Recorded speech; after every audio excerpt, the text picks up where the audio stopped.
सो यहाँ पे अपन को टेम्परेचर जो सेट करना है, तो मतलब अपन को कितना, अगर नॉर्मलाइजिंग करना है 0.6% कार्बन अलॉय का, तो ये मान लिया मैंने 750 डिग्री सेल्सियस है, ये मान लिया 750 डिग्री सेल्सियस है, ठीक है, ये 750 डिग्री सेल्सियस है। तो अपन को टेम्परेचर कितना सेट करना पड़ेगा, अबाव 750, अबाव 750, कितना 750 के अबाव, वो अपन जब नॉर्मलाइजिंग पढ़ेंगे तो आपको जैसे वैसे होता है। ये जैसे 900 लिखा हुआ है, ये 1000 के मतलब 60 डिग्री अबाव होना चाहिए, 60 डिग्री अबाव, ठीक है। तो मतलब अपन को 60 डिग्री, 50 से 60 डिग्री अबाव होता है।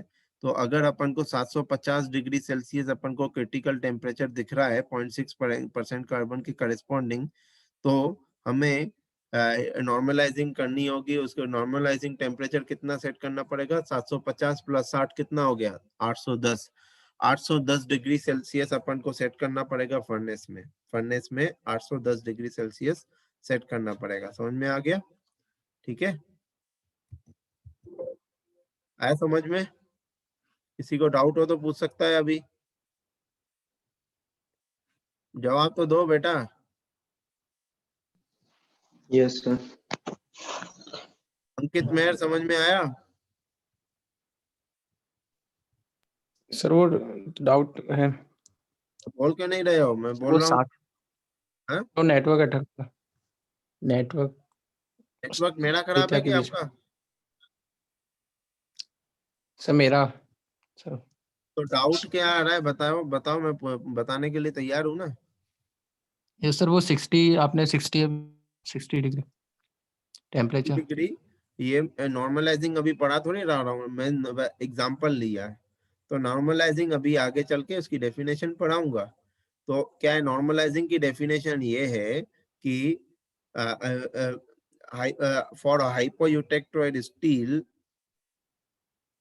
for hypoeutectoid steel, the temperature range is above critical temperature line and 50 to 60 degree Celsius above critical temperature line।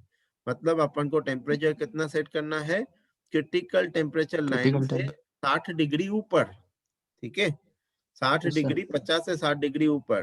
तो आप उसके बीच में सिलेक्ट कर लीजिए कोई भी टेम्परेचर अपन सेट करेंगे। एग्जांपल लिया मैंने, जैसे नॉर्मलाइजिंग करना है तो मैंने 0.6% मेरा कार्बन मैंने सेट कर दिया, तो उसके हिसाब से मेरे को क्रिटिकल टेम्परेचर कितना मिल रहा था, 750, 750 750 टेम्परेचर मिल रहा था, 750 क्रिटिकल टेम्परेचर मिल रहा था। तो उसके बाद अपन उसको अगर नॉर्मलाइजिंग करना है, नॉर्मलाइजिंग करना है तो फर्नेस में टेम्परेचर कितना सेट करना पड़ेगा, 60 डिग्री ज्यादा, मतलब 750 60 डिग्री ज्यादा। तो 50 से 60 डिग्री ज्यादा होता है, तो अपन एक तो सैंपल बनाएंगे नहीं। तो 50 कितना होता है, 50 करो 700, 800 से 810 के बीच में आप अलग अलग टेम्परेचर सेट कर लीजिए, फिर आप उनकी प्रॉपर्टी चेक कीजिए, है ना, आया समझ में? यस सर, यस तो सर आगे। आप अब हाइपोयूटेक्टोइड स्टील है आपका और नॉर्मलाइजिंग करना है, नॉर्मलाइजिंग करना है, तो उस केस में अपन को about 50 to 60 degree Celsius about critical temperature अपन को जाना पड़ेगा for doing the normalising heat treatment, ठीक है, आया समझ में? ओके ठीक है यस ना? सर। तो ये एग्जाम्पल लिया था मैंने, एग्जाम्पल सेट करना चाहता था, पर एक एक करके जैसे मैं बता रहा हूँ और भी बता रहा हूँ, एक एक दूसरा एग्जाम्पल ले रहा हूँ, दूसरा एग्जाम्पल ले रहा हूँ किसका, एनियलिंग का। एनियलिंग देखिए, ये है एनियलिंग, इसको दूसरी पेन से मैं कर रहा हूँ इसको।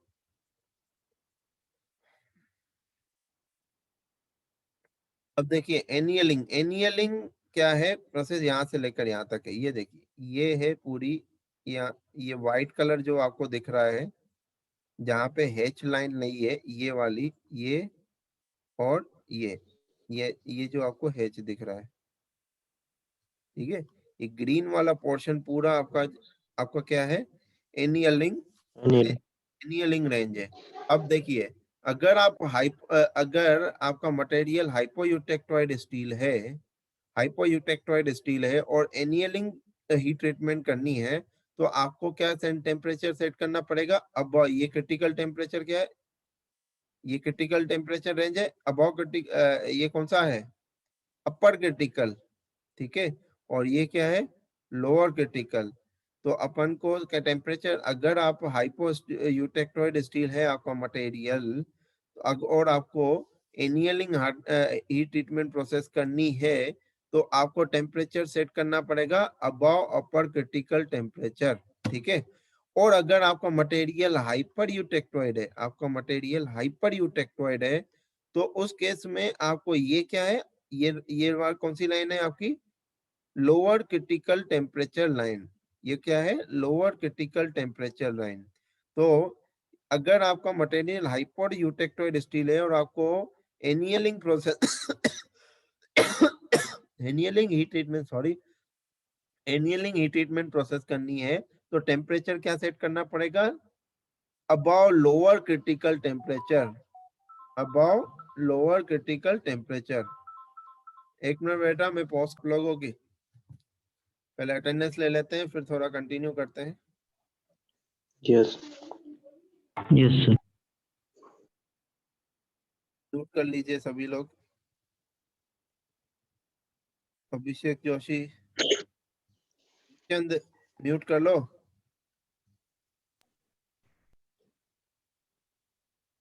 अंकित, मेहर, भूपेश,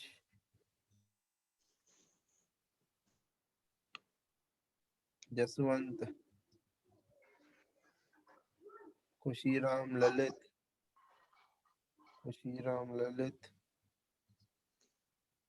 शेख सुमित, शेख, सोनू नहीं है क्या आज? सुमित, विश्वजीत और दीपचंद, ठीक है। हाँ सर। लोग हैं 10 लोग। चलो हो गई, अटेंडेंस हो गई, ठीक है। अब अपन एनियलिंग, ये देखिए, बस एक ही एग्जांपल और ले रहा हूँ, फिर इसके बाद अपन डेफिनेशन की ओर जाएंगे आगे, ठीक है। अब देखिए, अगर आपका मटेरियल जो है हाइपर यूटेक्टोइड स्टील है, जैसे मान लीजिए 102 1.2% कार्बन है इसमें, ठीक है, आपके पास जो एलॉय है, अगर उसका एनियलिंग हीट ट्रीटमेंट प्रोसेस करनी है इसकी, तो अपन को टेम्परेचर फर्नेस के में रखने के लिए क्या सेट करना पड़ेगा? अबव, ये है ना अबव, है ना, ये देखिए, ये अबव, ये वाली लाइन क्या है? Lower critical temperature line. और एनियलिंग देखिए, ये बॉक्स बना हुआ है, ये बॉक्स किसके ऊपर है? इस वाली लाइन के ऊपर है। तो इसलिए अपन को टेम्परेचर कहां से कहां तक सेट करना होगा?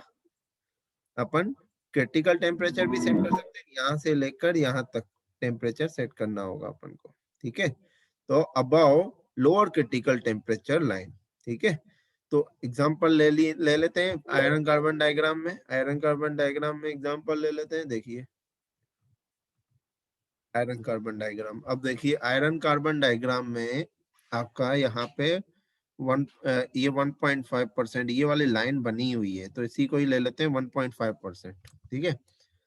तो ये आपकी 1.5% कार्बन, ठीक है। तो ये क्या है आपका? 0.76 से 2% तक क्या है आपका? Hyper eutectoid. अब अगर आपको हीट ट्रीटमेंट करनी है, किसकी हीट ट्रीटमेंट करनी है? हीट ट्रीटमेंट करना है कौन सा? एनियलिंग हीट ट्रीटमेंट करना है। एनियलिंग हीट ट्रीटमेंट करना है, तो आपको ये सेट करना पड़ेगा यहाँ से लेकर यहाँ तक। ये है, ये, ठीक है। ये एक मिनट, इसको मिटाऊं।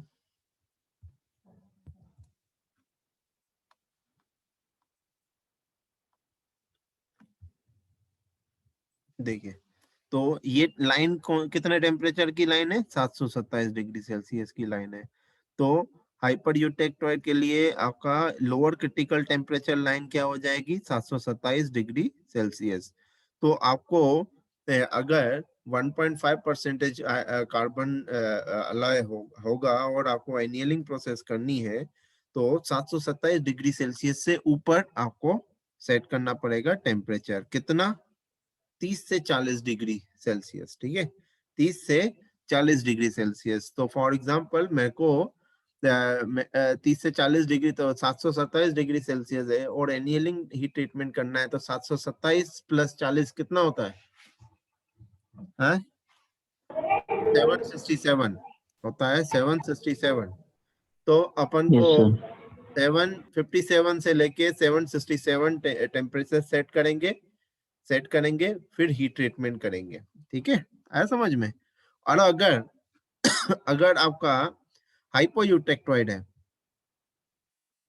और आपको हीट ट्रीटमेंट करना है, तो उस केस में क्या करेंगे? उस केस में देखिए, ये वाला टेम्परेचर सेट किया अपन ने, वही 0.6 ही ले लेते हैं।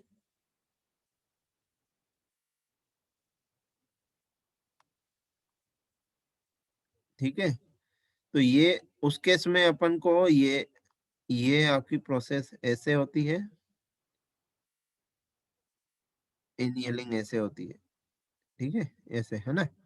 तो ये क्या टेम्परेचर है? 750 डिग्री सेल्सियस। 750 डिग्री सेल अगर आपका हाइपोयूटेक्टोइड स्टील है और आपको हीट ट्रीटमेंट करनी है, कौन सी? एनियलिंग हीट ट्रीटमेंट प्रोसेस करनी है, तो अबव क्रिटिकल टेम्परेचर लाइन जाना पड़ता है। ठीक है, कितना अबव जाना होता है? 30 से 40 डिग्री। 30 से 40 डिग्री। तो 750 प्लस 30 कितना होता है? 780। 780 से 790 के बीच में आपको टेम्परेचर फर्नेस में सेट करना पड़ेगा। ठीक है, for doing annealing heat treatment process. ठीक है ना, आया समझ में? तो ये हो गया आपका एनियलिंग। ऐसे धीरे धीरे करके और भी पढ़ेंगे अपन। तो ये देखिए, सबके लिए बना हुआ है। ये हार्डनिंग के लिए ये है, एनियलिंग के लिए भी ये है। देखिए, प्रोसेस एनियलिंग के लिए देखिए, बिलो हीट ट्रीटमेंट, बिलो किसके किसके बिलो है आपका? Lower critical temperature, below lower critical temperature. Spheroidising जो है उस वो भी below heat treatment, below low temperature. ठीक है, और ये कौन सा है? ये वाला आपका है, ये कौन सा है? ये है फुल एनियलिंग। ये है आपका फुल एनियलिंग। ठीक है, फुल एनियलिंग दिखा नहीं है मैंने, दिखा दूंगा मैं। ठीक है, तो इस डायग्राम का बेस लेके मैं सारे हीट ट्रीटमेंट प्रोसेस समझाऊंगा, एनियलिंग, नॉर्मलाइजिंग, टेम्परिंग, हार्डनिंग, ये सब। ठीक है, इसी डायग्राम का बेस लेके। तो आगे की क्लास आपकी नेक्स्ट आपकी होगी कल, मैंने रखी है क्लास। तो कल 12 बजे आप लोग प्रेजेंट रहिएगा, और प्रेजेंट सभी लोग रहें। ठीक है, 10 लोग आ रहे हैं, ये अच्छा नहीं लग रहा है, फिर क्लास लेना बंद कर देंगे फालतू। ठीक है, चलिए आज की Yes, sir. क्लास यही समाप्त होती है। Thank you so much, have a nice day. Thank you, sir.